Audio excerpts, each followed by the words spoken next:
ચાલો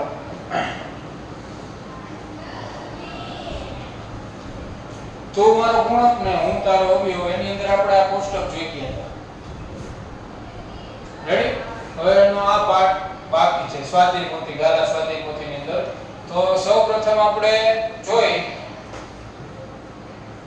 તો કે તમને આમાં સંખ્યા આપેલી છે જો સ્વાધ્યાય પોથીમાં આ રીતે 1 2 3 4 5 6 7 8 9 10 અત્યારે આપણે 10 સુધીનું વિચાર એટલે હવે તમારે એના અવયવ લખવાના છે અવયવમાં ખબર પડે ને જો આપણું શરીર હોય તો આપણા નાક કાન આંખ હાથ પગ બધું શરીરના શું કહેવાય અવયવ તમે માનો કે એમાં કોઈ પણ એક સંખ્યા હોય તેને શું હોય અવયવ ઈ બધી સંખ્યાઓ ભેગી મળી માનો કે હું તમને એમ કહું કે 30 સંખ્યામાં લખું 30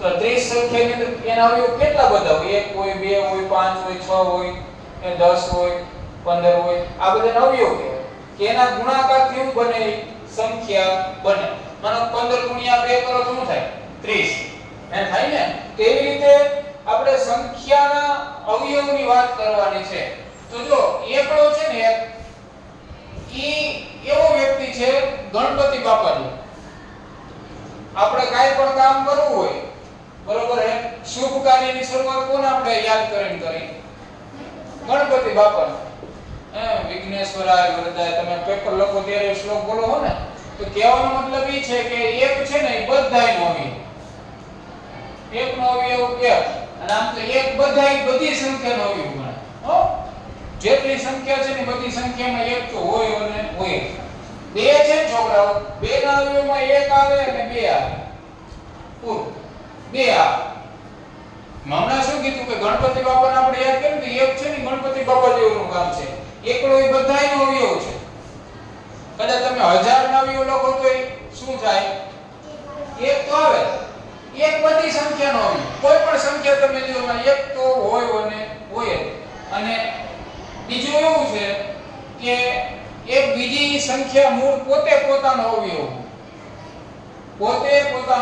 કઈ રીતે માનો કે આપણે ચૂંટણી હોય સરપંચની ચૂંટણી હોય તો સરપંચની ચૂંટણી તો સરપંચ પોતે પોતાનો મત આપી શકે કે ન આપી શકે માનો કે હું ઉમેદવાર બન્યો તો હું મતદાન કરી શકું મને મત આપવાનો અધિકાર છે એવું નથી કે હું ચૂંટણીમાં રહ્યો હોત મારે મતદાન ન કરવાનું હું ઉમેદવાર તરીકે ઊભો રહ્યો હોત મારે રહેવાનું ન હોય મારે મતદાન ન કરવાનું હોય એવું ન હોય તો કહેવાનો મતલબ કે એકડો છે ને એકડો આ એક બધાયનો અવયવ અને બીજો અવયવ સંખ્યા પોતે મૂળ પોતાનો અવયવ આમાં જો એક અને બે માં એક તો આવે અને બે પોતે પોતાનો અવયવ એટલે એક સંખ્યા જે તે સંખ્યા હોય ને પોતે પોતાનો અવયવ સમજાય છે હવે એક એવું તમે ધોરણ 6 ની અંદર ભણશો કે જેને માત્ર બે અવયવ હોય ને માત્ર બે અવયવ ઈ કેવી સંખ્યા કહેવાય ખબર છે અવિભાજ્ય સંખ્યા અને જેને બે કરતા વધારે અવયવ હોય એ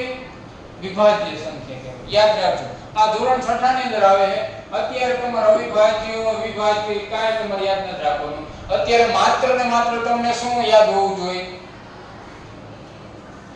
અવયવ કાઢતા આવડવું છે માનો કે એક છે તો એક તો બધાયનો અવયવ છે એટલે એકનો અવયવ એક બે છે ને એક તો એક બધાયનો ને એક તો બધાયમાં આવશે તમે કોઈ પણ અવયવ લખો બેસો ને એકને તમારે યાદ કરવો પડશે જેમ આપણે શુભ કાર્ય કરવા બે ગણપતિ દાદાને યાદ કરી છે એમ બધાને યાદ કરવા પડે એક તો તમારે બધાને યાદ કરવો એટલે એક તો બધાયનો અવયવ છે પછી બીજી સંખ્યા પોતે પોતાનો અવયવ બે ના અવયવ બીજા કોઈ ન થાય કેટલા પડે બે એક અને બે માનો કે 3 ના લખો ને તો 3 જો 3 અને પોતે મૂળ સંખ્યા પોતે આ ત્રણ ના છેલ્લે પછી લખી દેજો અત્યારે આ ધ્યાન દે પછી લખી નાખજો ચાલો હવે 4 માં તો કે જો 4 નો અવયવ છે ને એક તો બધે હોય બે નો પાડો બોલો એમાં 4 આવે જો 2 * 4 તો 2 આવે પણ 3 ના પાડામાં 4 નો આવે પછી ડાયરેક્ટ કોણ આવી સંખ્યા પોતે પોતાનો અવયવ મૂળ સંખ્યા પોતે આવે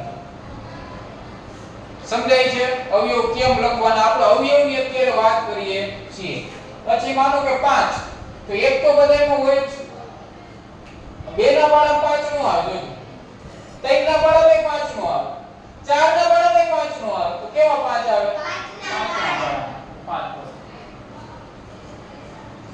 ક્લિયર? નો સમજાતું હોય તો કયો.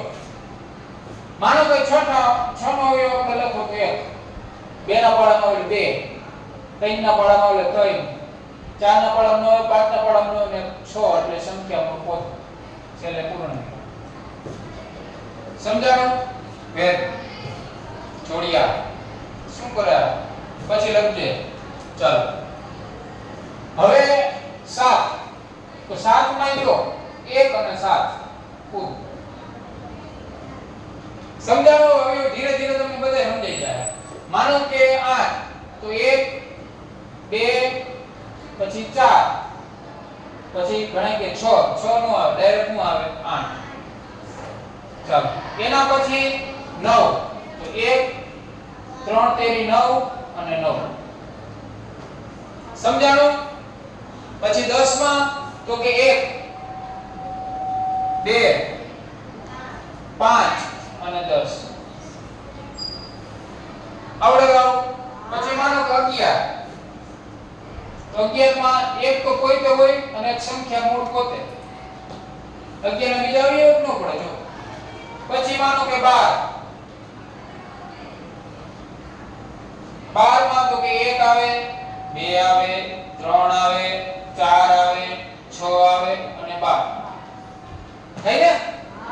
હવે જો છોકરાઓ એવું છે કે આ અવયવ તમને અત્યારે સ્વાધ્યાય પોથીમાં છે એ આવી રીતે આપેલા છે. તમે આને બીજી રીતે કરી શકો. માનો કઈ રીતે? માનો કે તમને 15 ના અવયવ પૂછ્યા, 15 ના અવયવ લખો. તો તમે આવી રીતે કરી શકો. 1 ગુણ્યા 15 બરાબર 15. પછી 2 નહીં તો કે 3 ગુણ્યા 5 બરાબર 15. પછી પૂરું થઈ ગયું. લાઈન આવી. કામ લખવાનું 1 3 5 અને 15. માનો કે 30 ના અવયવ તમને કીધા હોય તો કે 30 ના અવયવ લખો. તો તમારે ગણવાનું આમ 1 ગુણ્યા 30 બરાબર 30 એકા 30 થાય. પછી બગડાનો વર્ગ, તો બગડા કોની હારે ગુણાવો 30 થાય તો કે 15, તો 30 થઈ જાય. પછી તગડાને કેની હારે ગુણાવો તો 10. પછી પાંચડા કેટલા વડે ગુણાવો 30 થાય 6, તો 30 તો તમારે અહીંથી આવ્યું થઈ ગયું બધે. આમ આવી તો જવાનું. આમ 1 2 3 5 6 10 15 અને 30. આ બધે નવ્યું. હકીકતમાં અવયવ આવી રીતે લખવાનું, પણ આપણે નાના અવયવ છે ને એટલે કેવી રીતે લખી? સીધા તમારે સ્વાધ્યાય પોથીની અંદર 20 અવયવ લખવાના, 20 આંકડાના, 20 સંખ્યા સુધીના. માનો કે આપણે 13 નો અવયવ લખવો હોય તો 1 અને 13 વાર્તા પૂરી થાય ને? કારણ કે બીજે ક્યાંય જોવાનો ગુણાકાર કરો, કોઈના પાડામાં 13 નહીં આવે, કોઈના પાડામાં 7 નહીં આવે. તેમ કે હેમરો કે 2 7 7 થાય. શું થાય? 2 તેરી 7 થાય, નો થાય. 2 તેરી 6 થાય. તો કહેવાનો મતલબ કે આ બધે જ બબે અવયવ વાળા. તો એક આ બધે જ બબે આ બધી અવિભાજ્ય સંખ્યાઓ કહેવાય. ધોરણ 6 ની અંદર તમે ભણશો. રેડી? ચાલો હવે 14 આવે. તો 14 નો લખો શું થાય? 1 2 7 અને 14 થાય. ચાલો ત્યાર પછી આપણે જોઈ તો કે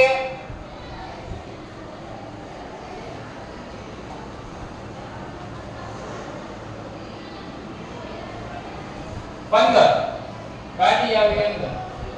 ચાલો 15 તો કે 1 3 5 અને 15 થઈ ને? પછી માનો કે 16 તો કે 1 2 4 8 અને 16. પછી 17 તો 1 અને 17 પૂરું.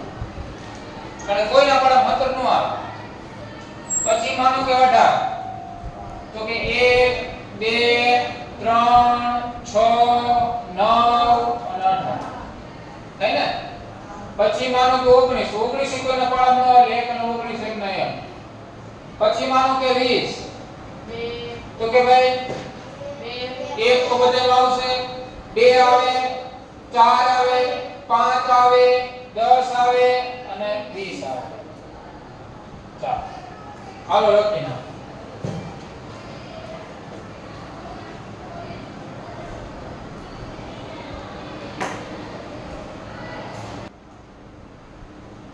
ચાલો જો છોકરાઓ, હવે આની અંદરથી તમને સ્વાધ્યાય પોથીની અંદર પ્રશ્ન આપેલા છે. જો પહેલો પ્રશ્ન એવો છે કે 4 ના અવયવ કેટલા મળ્યા અને ક્યાં ક્યાં? પહેલો પ્રશ્ન હું અહીં લખું છું. 4 ના અવયવ ગોતો જઈ તો કે જારીએ. 4 ના અવયવ કેટલા મળ્યા? 1 તો કે 3 મળ્યા ટોટલ.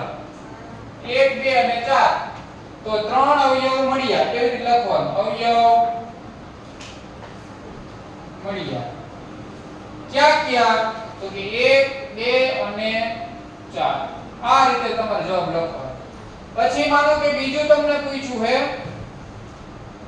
7 ના અવયવ કેટલા મળ્યા? તો કે 7 ના અવયવ જારી અહીં 1 અને 7 તો કે 7 ના અવયવ 2 મળ્યા. કેટલા મળ્યા? 2 અવયવ મળ્યા. ક્યાં ક્યાં? તો કે 1 અને 7. ચાલો ત્રીજું છે 12 ના અવયવ કેટલા મળ્યા? તો 12 ના અવયવ આ રીતે જુઓ લે 1 2 3 4 6 અને 12 1 2 3 4 5 ને 6 મળ્યા. તો ટોટલ લખવાનું 6 અવયવ મળ્યા. બરોબર. એ ક્યાં ક્યાં? તો લખવાનું 1 2 3 4 6 અને 12. ચાલો ત્યાર પછી તો કે ચોથો પ્રશ્ન 6 અને 12 ના સામાન્ય અવયવ કેટલા છે? તો આ મહત્વનો પ્રશ્ન છે. 6 ના અવયવ તમારે જોવાના અને 12 ના અવયવ જોવાના. તો કે ભાઈ જો 6 ના અવયવ 1 2 4 રીતે લખવાના. 6 ના અવયવ છે 1 2 3 અને 6. જ્યારે 12 ના અવયવ છે 1 2 3 4 6 અને 12. સામાન્ય એટલે સરખા થાય. કેવા થાય? સરખા.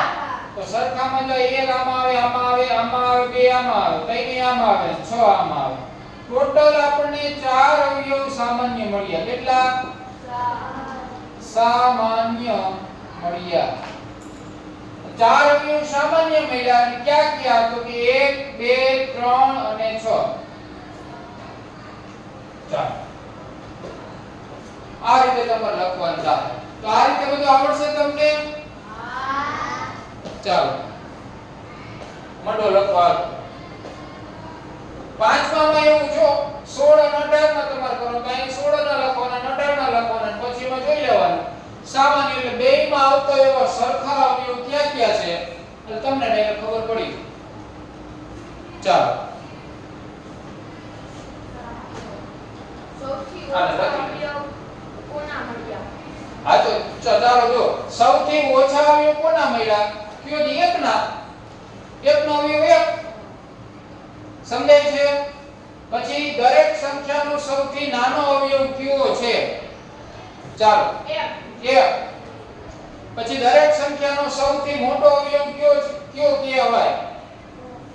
સંખ્યા પોતે પોતાનો મોટો અવયવ જોજો. માનો કે 20 લ્યો. આ 20 ના અવયવ છે 1 2 4 5 10 અને 20. તો મોટા મોટી સંખ્યા કઈ? 20. તો 20 નો અવયવ છે એટલે મૂળ સંખ્યા પોતે પોતાનો અવયવ હોય. આવું મેં તમને કીધું. ચાલો લખી નાખો.